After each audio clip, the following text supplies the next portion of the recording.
მოგესალმებით. დღეს გასწავლით როგორ გავაკეთოთ სეთუბანთხასანა. ეს არის პოზა, რომელიც დაგვეხმარება რომ გავაკეთოთ ხიდი. შემდეგ ავხსნით უშუალოდ ხიდს. როგორ ხარ? კარგი, ანუ სეთუბანთხასანასთვის პირველ რიგში ფეხები უნდა მოუხაროთ და არა ბოლომდე, მოდით დავაბიჯოთ, ნახე. ხო, ეგეთი მეთოდიც არის, ანუ ორივე მეთოდი ვასწავლოთ.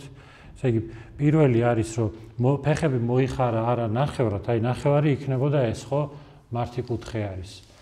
არამედ მხოლოდ 1/3. დაახლოებით 1/3 არის, როცა ფეხის ტერფი როცა დაბიჯებული არის მთლიანად. ან მეორე გაზომვის მეთოდი არის, როცა ფეხის გულები ესე მივადეთ. აი აქ არ ეხება, თქვათ უკვე სადაც ვიგრძნობთ რომ შეეხება, ეს არის უკვე გაზომვის მეთოდი. შემდეგ უკვე ვაბიჯებთ, გულსლები ერთად არის და ტერფები არის მიმართული განზე. ტერფები განზე, ესე გადავწიოთ, მუხლები ცოტა გადაწეული არის. ამის შემდეგი ეტაპი არის, რომ იდაყვებს დავაწვევით, რომ საჯდომი დარჩეს იატაკზე და თავიც უნდა დაიდოს, ოღონდ თავის ზედაპირი უნდა დაიდოს და არა შუბლის ნაწილი. ეს მნიშვნელოვანი არის, რომ ძალიან ღრმად აღარ უნდა შევიტანოთ შუბლის მხარე, შუბლისკენ ძალიან ღრმად აღარ უნდა შევიდეთ და ამის შემდეგ უკვე შეიძლება რომ ხელები დავტოვოთ და გამოვიყენოთ ფეხის კუნთები, ესე იგი ჰემსტრინგები, ფეხის სხვა გამშლელი კუნთები, დუნდულა კუნთები და ფეხის მომზიდველი კუნთები, რომ ავწიოთ მაღლა მენჯი. მაგრამ თან საჯდომი ცოტა დაბლა ჩამოშვებული რჩება და უნდა მივაწვეთ ისე, რომ წონა გადავიდეს ცოტა შუბლისკენ, ანუ შუბლი თავიდან არიდო, ესე ლამაზად გასწორდა მირანდა და შუბლისკენ გადადის. საბოლოო ჯამში უნდა აღმოჩნდეს ისე, რომ კისერი ზედმეტად არ დაიძაბოს. ბოლო პოზიციაში, თუ გინდა ესე ვიყოთ, ბოლო პოზიციაში ხელები უნდა ავწიოთ და დავიდოთ მხრებზე. ტერფები განზე გაშლილი არის და მაგით ვაფიქსირებთ, ან ხელები რჩება ასე, ან აწეული არის და ვაფიქსირებთ ესე.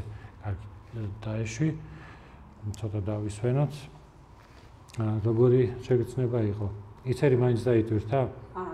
ნუ ალბათ მე არასდროს გავაკეთე. ხო, ნახე, ეგ მნიშვნელოვანი არის, რომ დასაწყისში რო ავდივართ, სასურველი არის, რომ საბოლოო პოზიციაში თითქმის შუბლზე გადმოვიდეს. ხო, წონა, მაგრამ თავიდანვე შუბლი არ უნდა დავდოთ, იმიტომ რომ ეგ ზედმეტად გადატვირთავს კისერს. საკმარისი არის, რომ თავის ზედაპირი დაიდოს.